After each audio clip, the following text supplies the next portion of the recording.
Fala pessoal, beleza? Tranquilo? Meu nome é Matheus Raine e hoje a gente vai ver a aula de número 2 sobre o tema de Introdução à Cinemática Escalar. Pessoal, se lembra aquele exercício que a gente passou para vocês fazerem na última aula? Eu espero muito que os senhores tenham tentado. Hoje, lentamente, a gente vai resolver ele com muita calma e entender ele. Entendendo aquele exercício seria, digamos assim, uma ferramenta muito importante para a gente dar continuidade ao movimento retilíneo uniformemente variado, beleza?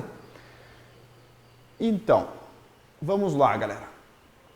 É o seguinte, esse exercício aqui caiu no Enem em 2012 e ele cobrava mais ou menos o seguinte, ó. Pensa assim, você mora lá no Rio de Janeiro, certo? No Rio de Janeiro, nesse ponto aqui. E você precisava chegar aqui no Paraná, passando por São Paulo. Isso aqui eu estou inventando, pessoal, só para a gente entender o problema mesmo.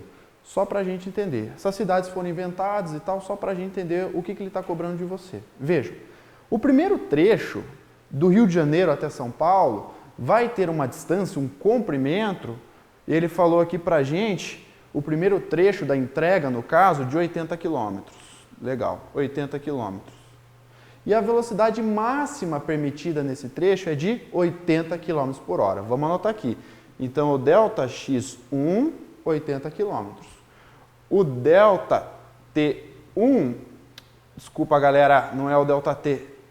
A velocidade máxima permitida do trecho 1 é de 80 km por hora.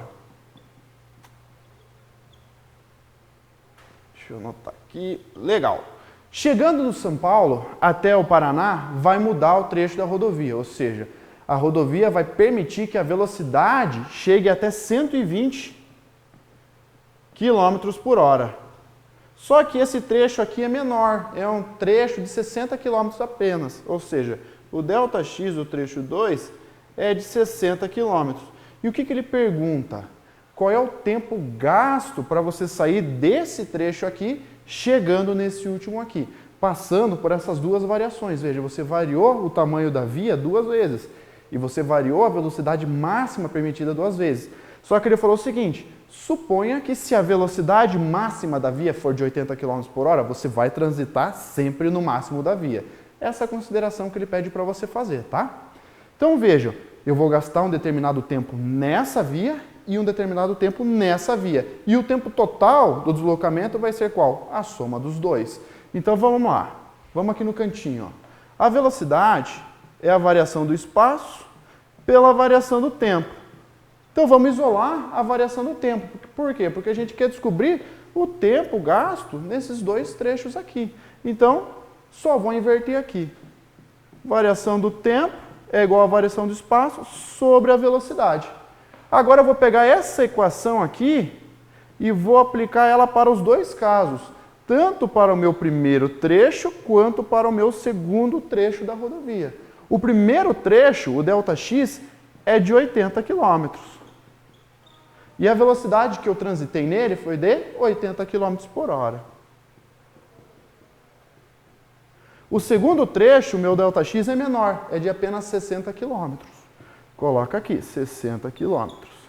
E a velocidade máxima permitida, que foi a que eu transitei no segundo trecho, supondo São Paulo até Paraná, foi de 120 km por hora. E aqui eu vou descobrir o tempo individual de cada uma das vias. O primeiro, 80 que divide 80, é 1. 60 que divide 120. Galera, muita gente errou essa questão no Enem falando que 60 que divide 120 é 2, galera. E não é meio, é 0,5. Então aqui, 1 hora, no segundo trecho, 0,5 de hora. Somando, o tempo total desse percurso aqui é de 1,5 de hora, galera. Alternativa C, questão do Enem 2012. Beleza, galera? Vamos ao próximo sugerido. Dá um pause aí, dá uma lida nesse exercício que ele é extremamente importante, enquanto o professor apaga o quadro.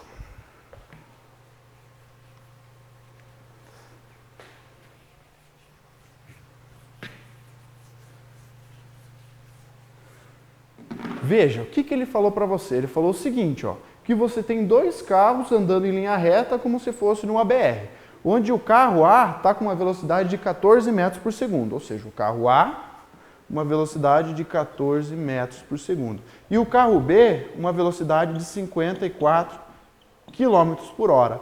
Ele só te deu essas duas informações e fez alguns questionamentos para você responder. Tipo lá, ambos apresentam a mesma velocidade escalar? Sim ou não? Mantidas essas velocidades, A não vai conseguir ultrapassar B?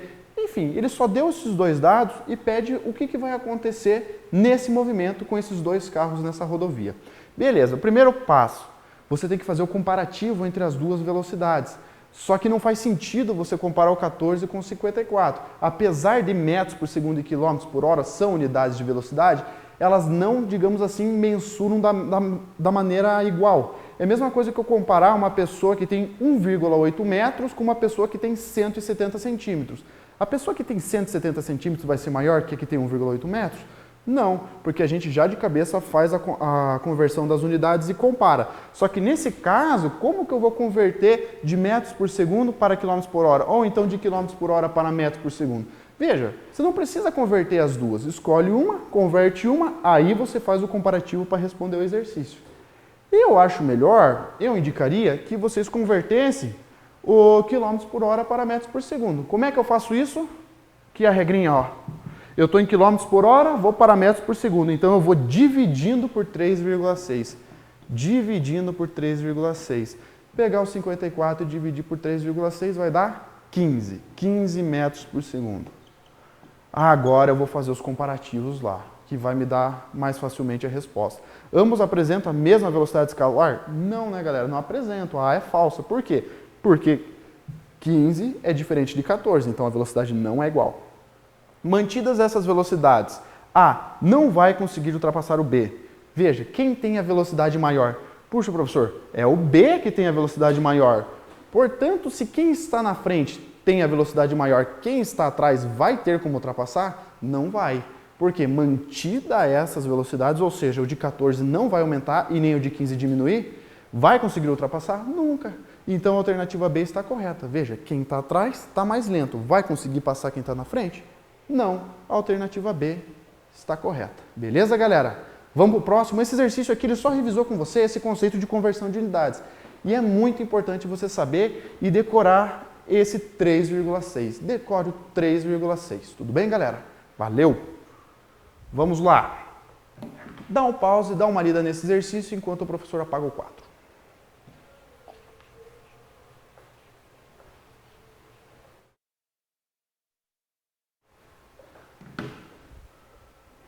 Veja, o que ele está te falando? Ele está falando o seguinte, ó, que tem uma motocicleta com uma velocidade constante de 20 metros por segundo.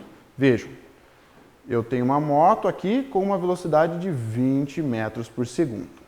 E ela está tentando fazer a ultrapassagem de um trem que tem 100 metros. Vamos desenhar aqui, então.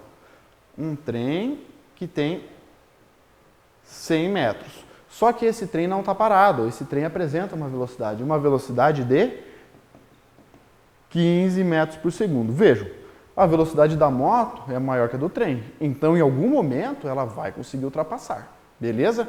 E ele quer saber quanto tempo vai demorar para que essa ultrapassagem seja feita. Vejam, aqui que vem o grande problema. O que a gente lembra? A velocidade é igual à variação do espaço pela variação do tempo. Eu quero saber o tempo? Só isolar o tempo. Beleza, a variação do tempo é igual à variação do espaço sobre V. Puxa, professor, a variação do espaço que a moto vai ter que ultrapassar, eu sei. É o 100. Ela vai ter que passar o tamanho do comprimento do trem, que é os 100 metros. Está certo? Perfeito. 100. Só que agora a velocidade. É a velocidade da moto ou do trem? Veja, pessoal, imagine a situação onde eu tenho exatamente a velocidade do trem sendo igual à da moto. Supomos que a do trem fosse 20 metros por segundo. A moto ia conseguir ultrapassar? Não ia, nunca, porque velocidades iguais, eles iam para sempre lado a lado. E supomos que a velocidade agora do trem fosse de 19 metros por segundo e a da moto de 20 metros por segundo. Qual é a velocidade que ele vai ultrapassar? É a velocidade relativa, né? Ele vai ultrapassar bem lentamente com a velocidade de 1 metro por segundo. Ou seja, a velocidade de ultrapassagem não é o 20 e não é nem o 15, é a diferença entre elas. É a diferença entre as velocidades que vai causar essa ultrapassagem, tá bem, galera? 20 menos 15 é 5. 5 metros por segundo é a velocidade da ultrapassagem. Coloca o 5 aqui, 100 por 5, 20. Ou seja, essa ultrapassagem vai demorar 20 segundos. Alternativa C, galera.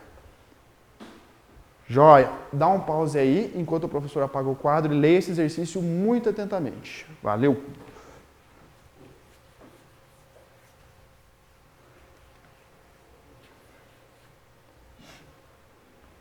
Veja, o que ele falou para você nesse exercício? Ele falou o seguinte, ó. Você tem o globo terrestre, o mundão aqui, e você possui cidades de lados opostos do globo. Uma cidade está aqui, que é Quito, e a outra cidade está aqui no extremo oposto, que é Singapura. Beleza. E o que ele fala? Ó, um avião com a velocidade de 800 km por hora, vamos notar aqui, o avião está com uma velocidade de 800 km por hora, ele vai fazer um voo saindo de Quito, chegando até Singapura. E ele quer saber quanto tempo demora esse voo. Vejam, vamos lembrar das equações. De novo, velocidade é igual a variação do espaço pela variação do tempo. Então, a variação de tempo, o tempo que vai durar esse voo, o que vai ser? Vai ser a variação do espaço pela velocidade. Variação do espaço pela velocidade. Só que é o seguinte, qual é a variação do espaço? A velocidade eu ganhei pronta, 800 km por hora, só jogar direto. E a variação do espaço? Como que eu faço para achar a variação do espaço? Vejam, ele te deu o raio da Terra. E o raio da Terra está aqui ele. Então, o que muita gente fez e errou? Fez o seguinte, puxa, professor, eu sei o raio, então beleza. Está aqui Quito e está aqui Singapura. Eu tenho o raio. Então, para sair de Quito e chegar a Singapura, o que eu vou fazer? Eu vou usar um raio mais um raio. Eu vou usar 2 raios. E está totalmente errado. Por quê, galera? Porque o avião não tem como ir furando o globo terrestre. Não existe esse movimento por dentro da Terra aqui. Não tem como. Ele tem que decolar e fazer esse voo aqui. Não existe a possibilidade de ir por dentro da Terra, galera. Tem que ir contornando o globo terrestre. Puxa, e que distância é essa, professor? Veja só. Veja só. Eu vou sair daqui de Quito e vou chegar aqui em Singapura, fazendo esse movimento aqui. Onde aqui está o raio da Terra. Isso daqui, galera, a gente vai revisar um conceito lá de matemática lá atrás, que é o perímetro de circunferência. Onde o perímetro de circunferência é 2π raio. Só que eu não vou percorrer um perímetro inteiro. Por que não? Para ser um perímetro inteiro, eu ia sair de Quito, dar uma volta no globo e voltar a Quito. Só que eu não vou fazer isso. Eu quero parar em Singapura. Eu quero parar na metade do perímetro. Ah, na metade é sobre 2. 2 com 2 eu corto. Então, meu ΔX desse movimento é πr, galera. É πr. Esse é o meu ΔX. Então, eu só colocar aqui, ó, velocidade é igual ao ΔX é π r sobre v. O π, 3,14. Tá bom demais, 3,14. Não precisa ir avançando nas casas do π. O raio, ele deu ali pra gente que é 6.370. 6.370. E a velocidade vai ser de 800. E aqui a gente vai cair na resposta de 25 horas. 25 horas. Galera, presta atenção. O ΔX é o fator que dificulta esse problema. Eu não vou andar 2 raios. Eu não tenho como fazer o avião passar pelo núcleo da Terra, furando a Terra. Eu tenho que fazer o voo dessa maneira aqui. É metade do perímetro de circunferência. Tá aqui, galera. Beleza? Valeu! Galera, as atividades de casa dessa aula aqui são os exercícios complementares da página 347, beleza? Desejo muito que os senhores tentem fazer esses exercícios, tá?